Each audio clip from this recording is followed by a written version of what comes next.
Hi welcome back to my channel. ఈ రోజు కథ నా ప్రణయ సఖి 11వ భాగాన్ని వినేద్దాం. ప్రసన్న గారు అరుణ సత్యానంద్ గారిలోని తల్లిదండ్రులను చూసుకునేవారు. వాళ్ళు కూడా ప్రసన్నని తమ బిడ్డలా చూసుకునేవారు. ఇలా రోజులు గడుస్తుండగా కాలేజీలో ప్రసన్న గారికి పరిచయం అయ్యాడు కుమార్. అతనే సురేష్ కుమార్.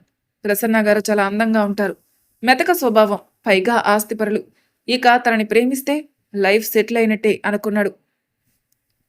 కుమార్ తక్కువ టైంలో ఎక్కువ డబ్బు సంపాదించాలనుకునే మనిషి. తల్లి తండ్రి చెప్పి విసిగిపోయాడు. ఇప్పుడు తల్లి తండ్రి ఇద్దరూ చనిపోయారు. కుమార్ చదువు కోసమని చేసిన అప్పులు వాళ్ళు చనిపోయాక అతన్ని తీర్చమనేసరికి రాత్రికి రాత్రే దుకాణం సర్దేసి ఉన్న ఊరి నుంచి ఇక్కడికొచ్చేశాడు. తల్లి తండ్రి చనిపోయారని, చదువు మధ్యలో ఆగిపోయిందని మాటలతో బురిడీ కొట్టించి దాతల సహాయంతో కాలేజీలో చేరాడు. ఇక్కడికొచ్చాక డబ్బున్న వాళ్ళని చూసి ఎవరో ఒకరిని లైన్లో పెడితే లైఫ్ సెటిల్ చేసుకోవచ్చని దిక్కుమాలని ఐడియా వేశాడు. అందరి దగ్గర మంచివాడిగా, అమాయకుడిగా మార్కులు కొట్టేశాడు. డబ్బున్న వాళ్ళ దగ్గరికి రానివ్వలేదు మామూలుగాని.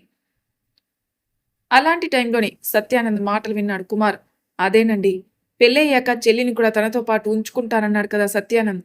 అది ఇక తన టార్గెట్ ప్రసన్న గారని ఫిక్స్ అయ్యాడు. పరిచయం పెంచుకోవడానికి సమయం కోసం చూస్తాడు. ఒకరోజు ప్రసన్న గారు కాలేజ్ అయ్యి బయటికి వెళ్ళేటప్పుడు తన పక్కన కూర్చుని అమ్మాయిని బుక్ బెంచ్ డెస్క్లో పెట్టాను, తీసుకున్నావా అనంది. అయ్యో నేను చూడలేదు, వెళ్ళి తీసుకుంటాను అని తిరిగి క్లాస్లోకి వచ్చారు. అప్పటికే ఆ పుస్తకం చూసి ఇది ఇచ్చే వంకతో పరిచయం పెంచుకోవచ్చు అనుకుని దాన్ని తీసుకుందామని ముందుకొచ్చాడు. ఈలోపు ప్రసన్న గారు రావటం కిటికీల నుంచి చూసి ఏమీ తెలియనట్టు కూర్చున్నాడు. అందరూ వెళ్ళిపోయినా ఎందుకున్నావు అని అంటుంది. ఏమో అని ఆలోచిస్తున్నాడు. ఈలోపు పుస్తకం తీసుకుని వెళ్దామని తిరిగిన ప్రసన్న గారికి అక్కడే ఏదో ఆలోచనలో ఉన్న కుమార్ కనిపించాడు. చుట్టూ చూస్తే క్లాసులో ఎవరూ లేరు. ఏదో ఆలోచనలో ఉన్న కుమార్ ముందు బెంచ్ మీద చిన్నగా కొట్టింది ఆవిడ. దానితో ఉలిక్కిపాటుగా చూశాడు కుమార్. క్లాసులో అందరూ వెళ్ళిపోయారు. ప్యూన్ డోర్ క్లోజ్ చేసే టైం అయింది అన్నారు చిన్నగా.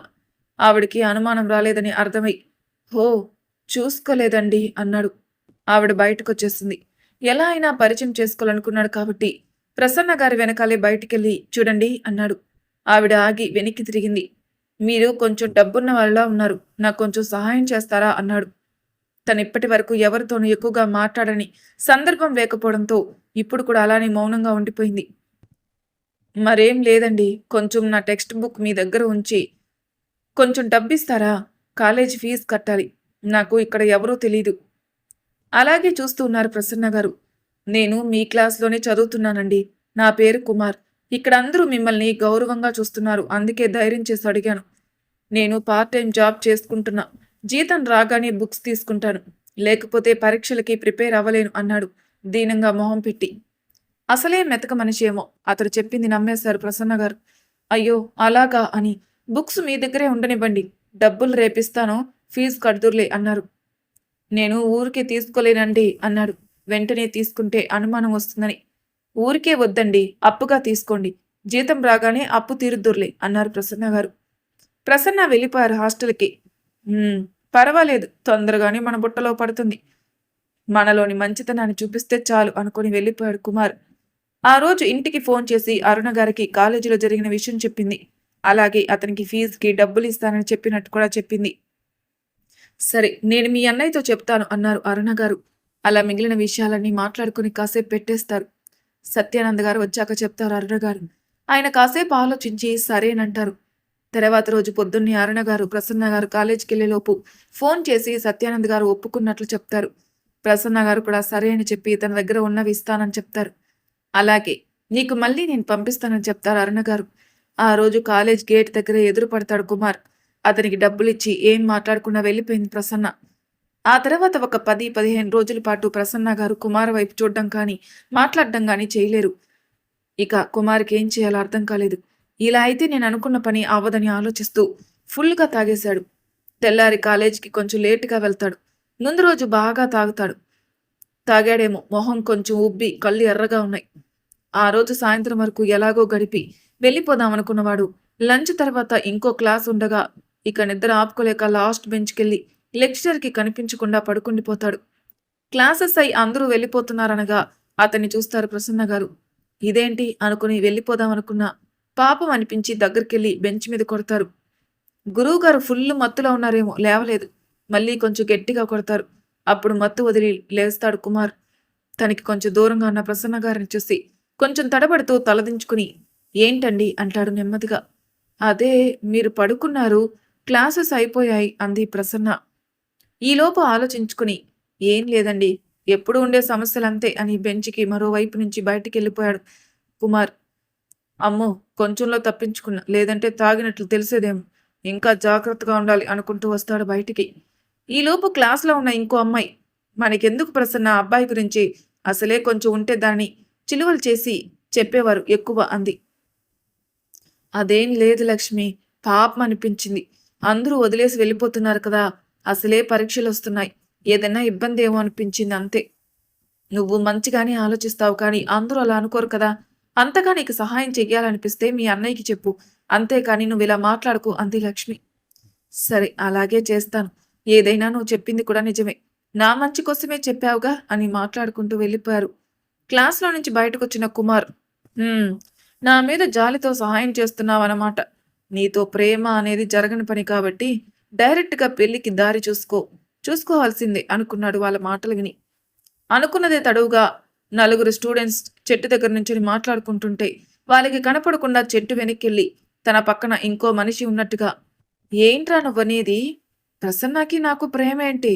ఆవిడ నా చదువుకి సహాయం చేసిన మనిషి, నాకు దేవతలా. అలాంటి మనిషి గురించి ఇలా అంటం తప్పు అన్నాడు. తనే మళ్ళీ గొంతు మార్చి, లేకపోతే క్లాస్లో ఎవరికి లేనిది తనకి ఎందుకురా నీ గురించి?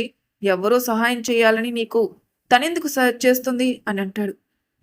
అతని మాటలకి కోపం వచ్చినట్టు పిచ్చిగా మాట్లాడితే ఊరుకోను నేను అని గొడవ జరిగినట్టు క్రియేట్ చేసి కోపంతో చెట్టు చాటు నుంచి ఇవతలికొచ్చి ఎవరిని చూడకుండా వెళ్ళిపోయాడు. అక్కడ మాట్లాడుకుంటున్న స్టూడెంట్స్ వెళ్తున్న కుమార్ని చూశారు కానీ ఇంకో మనిషి ఎవరు అనేది కూడా లేదు. కాసేపటికి వాళ్ళు తేరుకొని చూసేసరికి అక్కడ పడిపోయిన కుమార్ పుస్తకాలున్నాయి కానీ ఇంకా ఎవరు కనిపించలేదు. గొడవ పడిన ఇంకో అతను కూడా వెళ్ళిపోయాడు అనుకున్నారు వాళ్ళు. ఆ పుస్తకాలు తీసుకుని వాచ్మెన్కిచ్చి వాళ్ళు నిన్న విషయం గురించి మాట్లాడుకుంటూ వెళ్ళిపోయారు. ఆ రోజు ఇంటికి ఫోన్ చేసిన ప్రసన్న గారు కాసేపు అన్నీ మాట్లాడాక కుమార్ విషయం చెప్పారు. సత్యానంద్ గారు కూడా మాట్లాడారు ప్రసన్న గారితో. నీకెందుకు సహాయం చేయాలనిపించింది అని సత్యానంద్ గారు అడిగితే, ఒకప్పుడు మనము అంతే కదన్నయ్య, సహాయం చేసేవాళ్ళు లేక చుట్టాలు స్నేహితులు అందరూ మొహం చాటేస్తే నువ్వు ప్రైవేటుగా చదువుకున్నావు, ఇప్పుడు నన్ను చదివిస్తున్నావు, ఆ సమస్యలు మనకు తెలుసు కదా, అందుకే పాపం అనిపించింది అన్నారు ప్రసన్న గారు. సరేరా, నేను ఒక 2 రోజులు అక్కడికి వస్తాను, అతని గురించి తెలుసుకుని సహాయం చేస్తాను అన్నారు సత్యానంద్ గారు. సరే అన్నయ్య అని పెట్టేశారు ప్రసన్న. ఆ తర్వాత రోజు కాలేజీకి వెళ్ళిన ప్రసన్న గారు మళ్ళీ మామూలుగానే మౌనంగా ఉండిపోయారు. ఈసారి కాలేజీ గోడల మీద ప్రసన్న కుమార్ అని లవ్ సింబల్ వేసి రాశాడు. ఎవరికీ తెలియకుండా కుమార్. అది బాగా పనిచేసి కాలేజీలో ప్రచారం జరిగింది, కుమార్ ప్రసన్న ప్రేమించుకుంటున్నారని. అసలు ఏ విషయాలు పట్టించుకొని ప్రసన్న గారికి ఈ విషయం కూడా తెలియలేదు. ఆ తర్వాత రోజు కాలేజీకి వెళ్ళేసరికి ప్రచారం ఇంకా ఎక్కువై ప్రసన్న గారి దాకా వెళ్ళింది. ఆవిడ క్లాసులోనే కూర్చుని ఏడ్చేశారు. తన గురించి చాలా అనుకోవటం, ఇలా అనుకోవటం విని. అదే రోజు ప్రసన్న గారిని చూడ్డానికి వచ్చిన సత్యానంద్ గారు కూడా ఈ విషయం తెలిసి బాగా కోపం తెచ్చుకున్నారు. ప్రసన్న గారి దగ్గరికి వెళ్ళేసరికి ఆవిడ ఏడుస్తుండడంతో ఆవిడని తీసుకుని బయటకు వచ్చారు. ఆవిడ వాళ్ళ అన్నయ్యని చూసి, నాకేమీ తెలియదు అన్నయ్య అన్నారు. నాకు తెలుసురా, నా చెల్లి ఎప్పుడూ తప్పు చేయదు, సహాయం చెయ్యాలనుకుంది కానీ అది ఎవరో అవకాశంగా తీసుకున్నారు, నేనున్నాను కదా భయపడకు అని ధైర్యం చెప్పారు. ఆవిడ్ని హాస్టల్కి పంపించి ప్రిన్సిపల్ దగ్గరికి వెళ్లారు సత్యానంద్. ఆయనతో మాట్లాడి కుమార్ గురించి తెలుసుకుని తన సహాయం చేస్తానని చెప్పి కాలేజీలో జరిగే ప్రచారం ఆపకపోతే నేను పోలీసుల దాకా వెళతాను, అది కాలేజీకి చెడ్డ పేరు తీసుకుని వస్తుంది, జాగ్రత్త అని చెప్తాడు. మాకందరికీ ప్రసన్న అంటే చాలా ఇష్టం, కానీ ఇది ఎవరు చేశారో తెలీదు అని ఆయన కూడా చెప్తారు. ఇంకా ఒక్క 3 నెలలు నా చెల్లెలి చదువు పూర్తవుతుంది, తనకి అప్పటి వరకు ఎటువంటి ఇబ్బంది లేకుండా చూసుకోండి, ఈ విషయం నేను తెలుసుకుంటా అన్నారు సత్యానంద్ గారు. కాలేజీలో చాలా వరకు అందరూ వెళ్ళిపోయాక ప్రిన్సిపల్ రూమ్ నుంచి వచ్చారు సత్యానంద్ గారు. నడుస్తూ ఆలోచిస్తున్నారు. ఈలోపు అక్కడ కొంతమంది స్టూడెంట్స్ ఉండడంతో వాళ్ళ దగ్గరికి వెళ్ళి ఏ క్లాసో కనుక్కున్నారు. వాళ్ళు ప్రసన్న గారి క్లాస్ అవ్వడంతో అసలు విషయం ఏంటో కనుక్కుందామనుకుని కుమార్ ప్రసన్న గారి గురించి వచ్చిన వదంతుల గురించి అడిగాడు. ఆయన ప్రసన్న గారి అన్నయ్య అని తెలియటం వల్ల వాళ్ళు కూడా చెప్పడానికి ఒప్పుకున్నారు. ప్రసన్న గారు చాలా మంచివారు. అలాగే కుమార్ కూడా మంచివాడే. ఎవరో దాతల సహాయంతో చదువుకుంటున్నాడు. అలాగే సాయంత్రం పూట పార్ట్ టైం జాబ్ కూడా చేసుకుంటున్నాడు. వాడికి ఆత్మాభిమానం కూడా ఎక్కువే. ఎవరి దగ్గర చేయి చాచడు అన్నారు అక్కడి వాళ్ళు. అంతలో అక్కడున్న ఇంకో స్టూడెంట్ సార్ ఒక్క విషయం అన్నాడు. ఏంటి అన్నారు సత్యానంద్ గారు. అది మొన్న ఒక రోజు నేను ఇంకా కొంతమంది అక్కడ అని చెట్టు వైపు చూపించి ఉండి మాట్లాడుకుంటున్నాం అని ఆ రోజు జరిగిందంతా చెప్పాడు. కుమార్‌తో ఉన్న ఇంకో అతను ఎవరో చూసారా? అన్నారు సత్యానంద్ గారు. లేదు సార్. ఆ రోజు కుమార్ గొడవ పడి వెళ్ళిపోయాడు.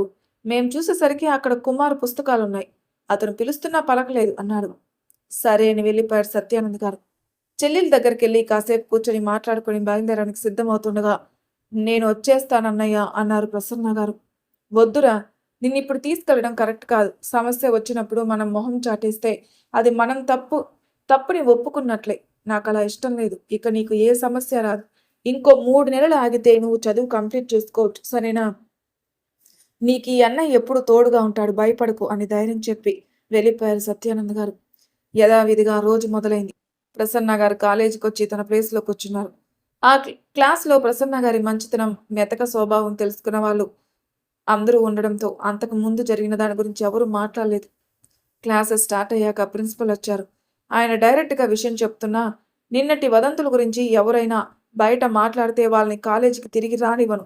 అలాగే ఇలా చేసిన వాళ్ళు ఖచ్చితంగా మీ క్లాస్ వాళ్ళే. ఇది ఎలా చెప్తున్నానంటే ప్రసన్న గురించి కాలేజీలో కామెంట్ చేసే ధైర్యం ఎవరికీ లేదు. అందుకే అది ఎవరైనా సరే ఇంతటితో ఆపేస్తే మంచిది. లేకపోతేనా తర్వాత పోలీస్ కేస్ అయ్యి వాళ్ళ చేతిలోకి వెళ్ళాక బాధపడాల్సి వస్తుంది. జాగ్రత్త అని హెచ్చరించారు. ఆ రోజు అలా గడిచిపోయింది. కుమార్ ఆలోచించాడు. ఇలా చేతికి చిక్కినట్టే చిక్కి జారిపోతుంది. ఏదన్నా చేస్తే సీరియస్ అయ్యేట్టుంది. అది పోలీస్ కేసు. వాళ్ళకి ఎంత దూరంగా ఉంటే అంత మంచిది. చూద్దాం. ఏదో ఒక దారి దొరక్కపోదు. లేకపోతే ఇంకో క్యాండిడేట్‌ని చూసుకోవాలి అనుకున్నాడు. అయినా ఏముంది? ఒక ఆలోచన వేస్ట్ అయింది అంతే కదా అనుకున్నాడు. ఆ తర్వాత కాలేజీలో ప్రసన్న గారికి ఎదురు పడలేదు కుమార్. ఒకరిద్దరు గమనించి అడిగినా, నా వల్ల తనకి మాటొస్తుంది అందుకే ఎదురు పడడం లేదు అన్నాడు.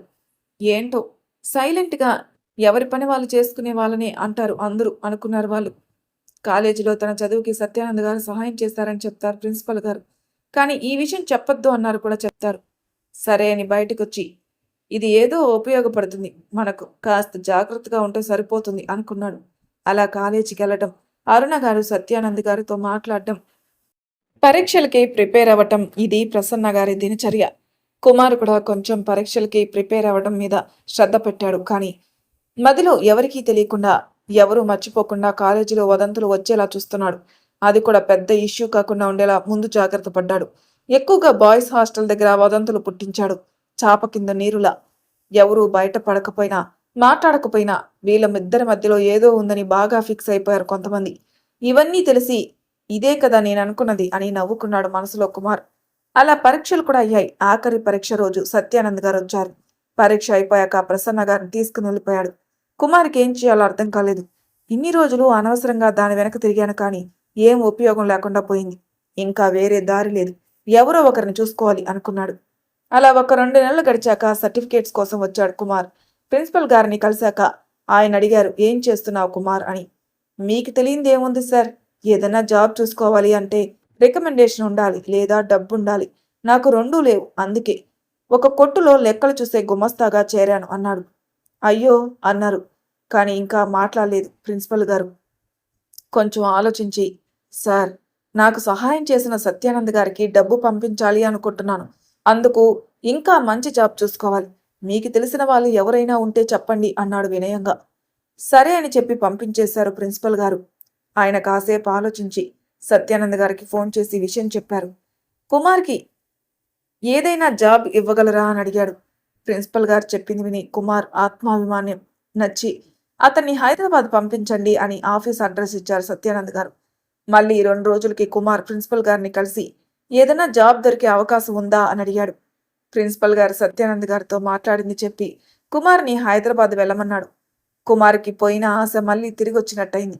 వెంటనే ఆ అడ్రస్ తీసుకుని బయటకొచ్చాడు. సరాసరి ఒక ఇంటికెళ్ళి తలుపు కొట్టాడు. అక్కడ ఒక అమ్మాయి తలుపు తీసింది. వెంటనే ఆ అమ్మాయిని గుమ్మంలోనే కౌగిలించుకుని ముద్దులు పెట్టేశాడు. అయ్యో ఎస్కే, మనం ఇంకా బయటే ఉన్నాం. ముందు లోపలికెళ్దాం అంది. లోపలికెళ్ళాక ఆమెకి ఊపిరాడకుండా ముద్దు పెట్టాడు. తర్వాత కాసేపటికి వదిలి చేయి జారింది అనుకున్న బంగారు బాతు మళ్ళీ మన వలలో పడే అవకాశం వచ్చింది అన్నాడు. అంటే అంది ఆ అమ్మాయి. అయ్యో మొద్దు అని అంటుండగా, నీకెన్నిసార్లు చెప్పాను ఎస్కే, నన్ను మొద్దు అనొద్దని. నా పేరు రేఖ, అలా పిలు. సరేలే, ముందు నేను చెప్పేది విను అని ప్రసన్న గారి గురించి, తను ఆవిడ విషయంలో చేసిన పని కాని పథకం పారకపోవటం అన్నీ చెప్పాడు. మరి ఇప్పుడు ఎలా చిక్కింది అంది రేఖ. తను ప్రిన్సిపల్ని కలిసిన విషయం చెప్పి ఆయన చెప్పిన విషయం కూడా చెప్పాడు. అది విన్న వెంటనే రేఖ మొహం మాడిపోయింది. అది చూసిన కుమార్ ఏమైంది అన్నాడు. అంటే ఇప్పుడు నువ్వు హైదరాబాద్ వెళ్తావా, ఆ అమ్మాయిని పెళ్లి చేసుకుంటావా అంటుంది దిగులుగా. రేఖ భయం ఏంటో అర్థమై, ఒక 2 లేదా 3 సంవత్సరాలు మనం దూరంగా ఉంటే తర్వాత అంతా కలిసే ఉంటాం.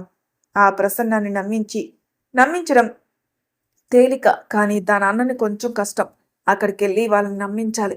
ప్రసన్నకి నాతో పెళ్లి జరిగేలా చూడాలి. అప్పుడు దాని పేరు మీద ఆస్తి మనం సొంతం చేసుకోవాలి. అక్కడ వాళ్ళని బురిడి కొట్టించి నీ దగ్గరకు రావాలి. ఇది మన ప్లాన్. ఎలా ఉంది అన్నాడు. అంతా బాగానే ఉంది, కానీ దాన్ని పెళ్లి చేసుకొని నువ్వు అక్కడే ఉండిపోతే అంది. అది నీ భయం. నాకు దాని మీద అస్సలు ప్రేమే లేదు. నీకు తెలుసుగా, నాకు ముందు డబ్బు, తర్వాత ఇంకా ఏదైనా. దాని ఆస్తి మన పేరుకు రాగానే దాన్ని ఈ లోకం నుంచి పంపించడం, నువ్వు నా జీవితంలోకి రావటం, అంతే అన్నాడు. రేఖ కూడా సరే అంది. రేఖ గురించి చెప్పాలి అంటే తనకి కూడా డబ్బు, విశాలవంతమైన జీవితం, ఆడంబరాలంటే ఇష్టం. రేఖ వాళ్ళది కూడా మధ్యతరగతి కుటుంబమే. ఒకడు బాగా డబ్బున్న వాణ్ణి అని నమ్మించి ప్రేమించానని చెప్పేసరికి వాడితో వచ్చేసింది. రేఖ కూడా చాలా అందంగా ఉంటుంది, కానీ ఇక్కడికొచ్చాక వాడు చెప్పింది అబద్ధమని తెలిసి అక్కడి నుంచి తప్పించుకుంది. ఒకే గుటి పక్షులు ఒక చోట చేరతాయన్నట్టు వీళ్ళిద్దరికీ పరిచయం అయింది. దిక్కుమాలని ఐడియాలు వేసి ఎవరినో ఒకరిని పట్టేసి లైఫ్లో సెటిల్ అవ్వాలనుకున్నది కాస్త తనలాంటి వాడికే పడిపోయింది. కానీ ఇద్దరు మాత్రం ఒకే విషయంలో ఒప్పందం చేసుకున్నారు. ఎవరికి కుదిరితే వాళ్ళు ఒక డబ్బున్న పార్ట్నర్ని సెట్ చేసుకుని ఆస్తంతా తీసుకుని ఆ పార్ట్నర్ని తప్పించి వీళ్ళ లైఫ్ సెటిల్ చేసుకోవాలని అనుకున్నారు.